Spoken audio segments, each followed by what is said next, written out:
అమ్మా ఎలా ఉంటున్నావు ఇంట్లో?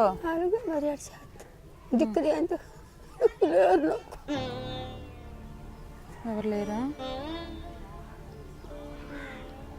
ఒక్క దొక్కనే వన్నాను. ఎందుకు వణుకుతున్నావు? ఎందుకు?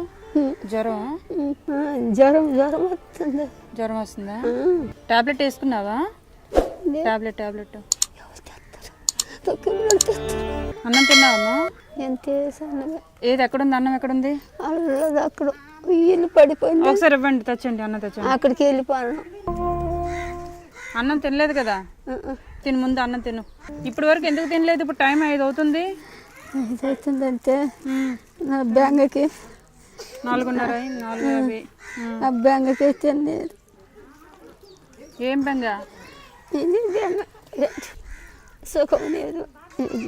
ఇదేని ముద్ద తిన్నాను, ఒక్క ముద్దకి తప్ప. ఆ కూర తిన్నమ్మా.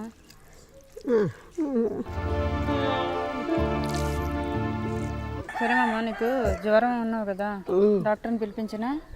డాక్టర్ని ఇప్పుడు బాధపడికి. ఇప్పుడు నేను డాక్టర్ని పిలిపిస్తున్నాను, వస్తున్నారు. ఇతనేనా మీ డాక్టర్? మీ ఊరు డాక్టరు? మీ డాక్టర్ ఇతనేనా? మీ ఊరు డాక్టరు? ఇతనే అమ్మా. మీ ఊరు డాక్టర్ ఇతనేనా? ఇతనే. గడ్డి పొడిచేది బేటే అలా అన్నదాన్ని పొడిచేకి నాయను నువ్వు మొత్తం పిరిగిపోయి మమ్మ ఎందుకు ఎట్టగిటి పోయి. దగ్గుందమ్మా? దగ్గు నాకు అది లేదు. జలుబు లేదు. చెల్లి ఒకటేనా? చెల్లి ఒకటేనా? ఇంకా పట్టుకో. రాత్రికి వేసుకోలేమమ్మ, ఇప్పుడు ఏం వేసుకోవద్దు. రాత్రికి వేసుకోవద్దు. మరి ఏంటమ్మా, మరి రాత్రి ఇక్కడే పడుకుంటావా నువ్వు? దిక్కులేదు, అలా కోపం పడిపోయి ఎవరు ఎత్తున లేరు. పిల్లలు వాళ్ళు నా భగవంతుడు కాయని మరి పెరుగు చేసి వచ్చిపోయి నన్ను ఎంత కొంచాలమ్మా, తీసుకెళ్ళిపోతా. ఏం చేస్తా? నీకు అంటే అక్క చెల్లెలు ఎవరు? సొంత అక్క చెల్లెలు లేరమ్మా. ఆడుంత నాకేంటి బాధ. తల్లి లేదు, తండ్రి లేడు, తమ్ములు ఒక 3 చచ్చిపోయారు, 2 అప్పచెల్లెలు చచ్చిపోయారు. అయ్యో. ఎవరు? వాళ్ళ పిల్లలు ఉంటారా? వాళ్ళ పిల్లలు ఉంటారు కదా. వాళ్ళ పిల్లలు లేరు, వయసులో చచ్చిపోయారు అమ్మ. కాలం మీద ఒకటి కాలం మీద ఉందే చచ్చిపోయింది, ఒకటి చిన్నదయ్యే చచ్చిపోయింది, ఒక మగ పిల్లలు ఉంటే ఎంతోడై చచ్చిపోయాడు. అంత బారుదకరం అయిపోయాను. ఇక్కడ చేస్తా అది నా రాత అమ్మ.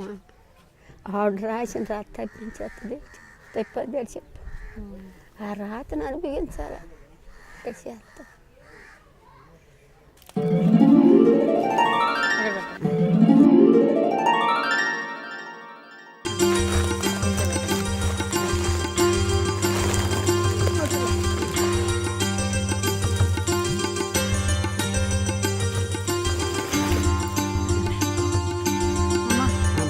ఇంకా ప్యాకెట్ బియ్యం నీకే 10 కేజీలు.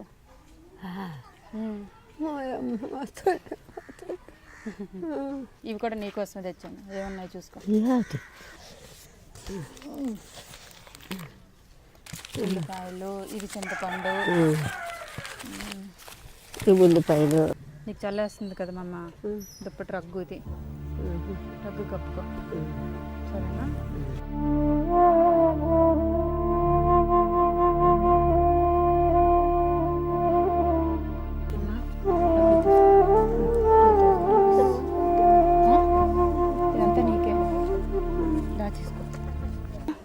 నేను వెళ్ళొస్తాను మరి.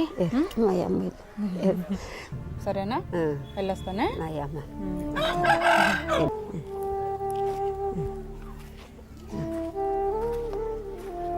అమ్మా జాగ్రత్త. బాయ్.